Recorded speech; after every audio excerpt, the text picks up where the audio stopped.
It will be worthy of a free, enlightened, and at no distant period, a great nation, to give to mankind the magnanimous and too novel example of a people always guided by an exalted justice and benevolence. Who can doubt that, in the course of time and things, the fruits of such a plan would richly repay any temporary advantages which might be lost by a steady adherence to it? Can it be that Providence has not connected the permanent felicity of a nation with its virtue? The experiment, at least, is recommended by every sentiment which ennobles human nature. Alas, is it rendered impossible by its vices? In the execution of such a plan, nothing is more essential than that permanent, inveterate antipathies against particular nations and passionate attachments for others should be excluded, and that, in place of them, just and amicable feelings towards all should be cultivated. The nation which indulges towards another a habitual hatred or a habitual fondness is in some degree a slave. It is a slave to its animosity or to its affection, either of which is sufficient to lead it astray from its duty and its interest. Antipathy in one nation against another disposes each more readily to offer insult and injury, to lay hold of slight causes of umbrage, and to be haughty and intractable when accidental or trifling occasions of dispute occur. Hence, frequent collisions, obstinate, envenomed, and bloody contests. The nation, prompted by ill will and resentment, sometimes impels toward the government, contrary to the best calculations of policy. The government sometimes participates in the national propensity, and adopts through passion what reason would reject. At other times, it makes the animosity of the nation subservient to projects of hostility instigated by pride, ambition, and other sinister and pernicious motives. The peace often, sometimes perhaps the liberty of nations, has been the victim. So likewise, a passionate attachment of one nation for another produces a variety of evils. Sympathy for the favorite nation, facilitating the illusion of an imaginary common interest in cases where no real common interest exists, and infusing into one the enmities of the other, betrays the former into a participation in the quarrels and wars of the latter without adequate inducement or justification. It leads also to concessions to the favorite nation of privileges denied to others, which is apt doubly to injure the nation making the concessions. By unnecessarily parting with what ought to have been retained, and by exciting jealousy, ill will, and a disposition to retaliate in the parties from whom equal privileges are withheld. And it gives to ambitious, corrupted, or deluded citizens who devote themselves to the favorite nation facility to betray or sacrifice the interests of their own country without odium, sometimes even with popularity. Gilding. With the appearances of a virtuous sense of obligation, a commendable deference for public opinion, or a laudable zeal for public good, the base or foolish compliances of ambition, corruption, or infatuation. As avenues to foreign influence in innumerable ways, such attachments are particularly alarming to the truly enlightened and independent patriot. How many opportunities do they afford to tamper with domestic factions, to practice the arts of seduction, to mislead public opinion, to influence or awe the public councils? Such an attachment of a small or weak towards a great and powerful nation dooms the former to be the satellite of the latter. Against the insidious wiles of foreign influence, I conjure you to believe me, fellow citizens, the jealousy of a free people ought to be constantly awake, since history and experience prove that foreign influence is one of the most baneful foes of republican government.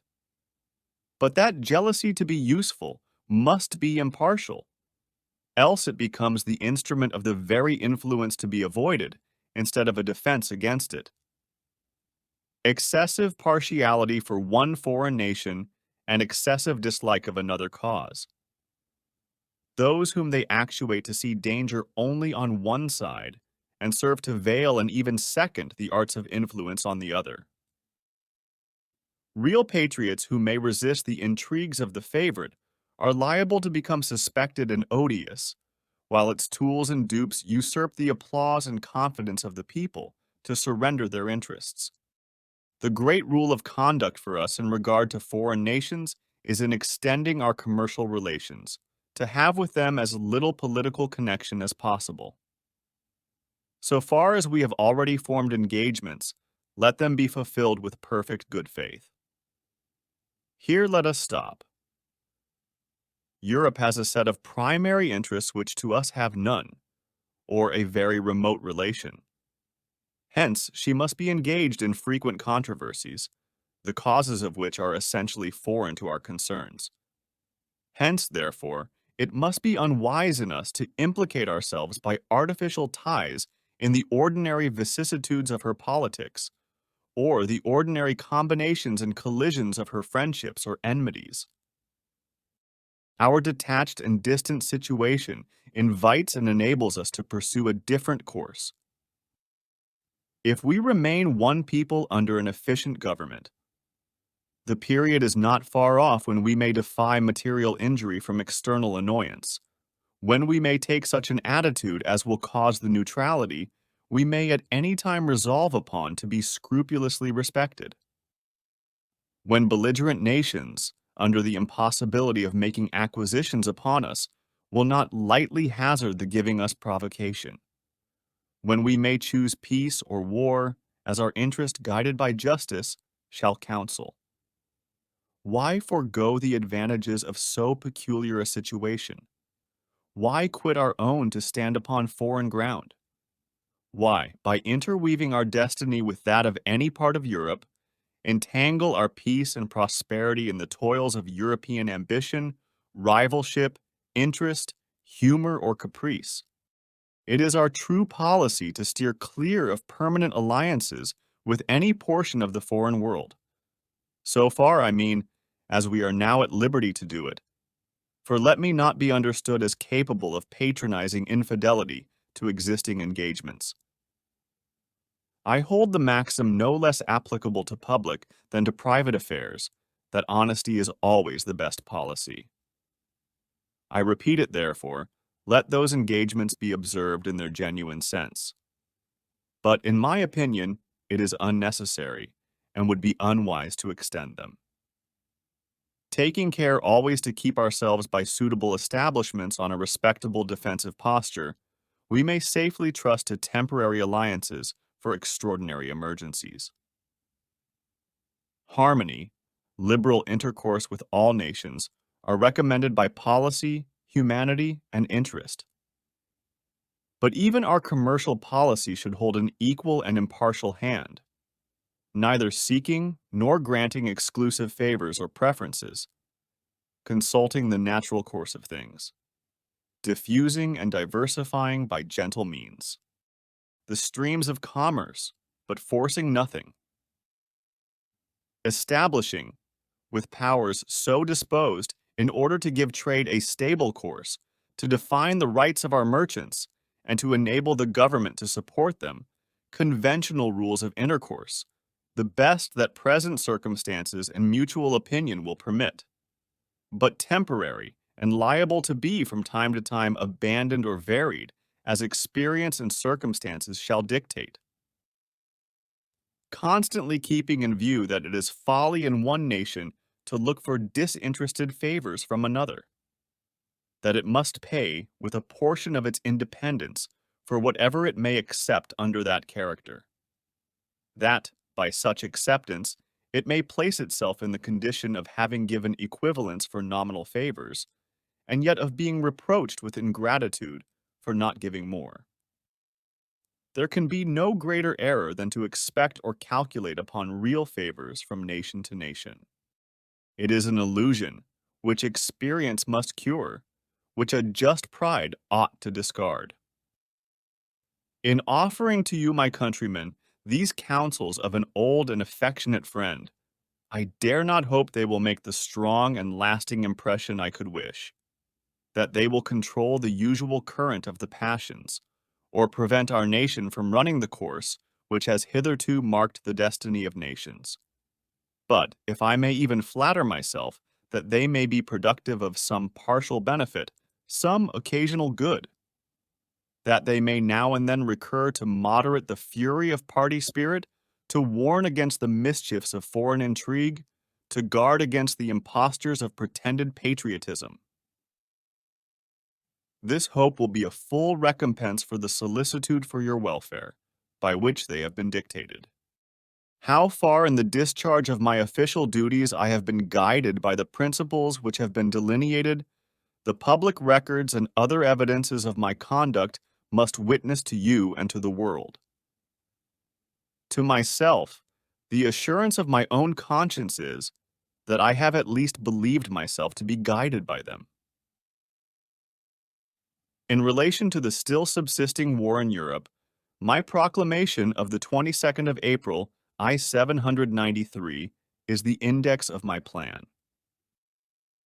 Sanctioned by your approving voice and by that of your representatives in both houses of Congress, the spirit of that measure has continually governed me, uninfluenced by any attempts to deter or divert me from it.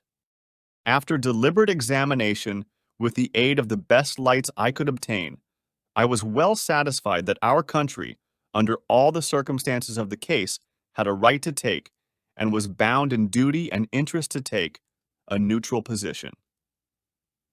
Having taken it, I determined, as far as should depend upon me, to maintain it with moderation, perseverance, and firmness. The considerations which respect the right to hold this conduct, it is not necessary on this occasion to detail. I will only observe that, according to my understanding of the matter, that right, so far from being denied by any of the belligerent powers, has been virtually admitted by all.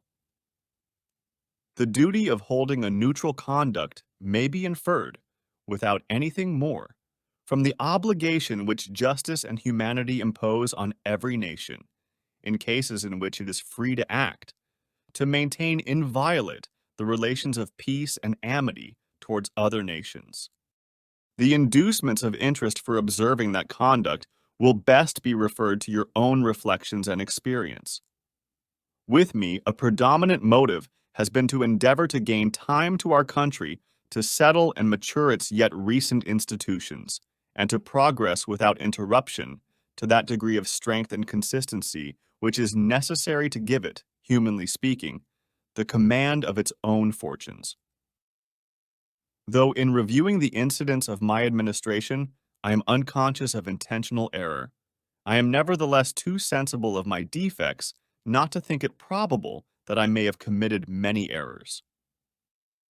Whatever they may be, I fervently beseech the Almighty to avert or mitigate the evils to which they may tend. I shall also carry with me the hope that my country will never cease to view them with indulgence, and that, after 45 years of my life dedicated to its service with an upright zeal, the faults of incompetent abilities will be consigned to oblivion, as myself must soon be to the mansions of rest.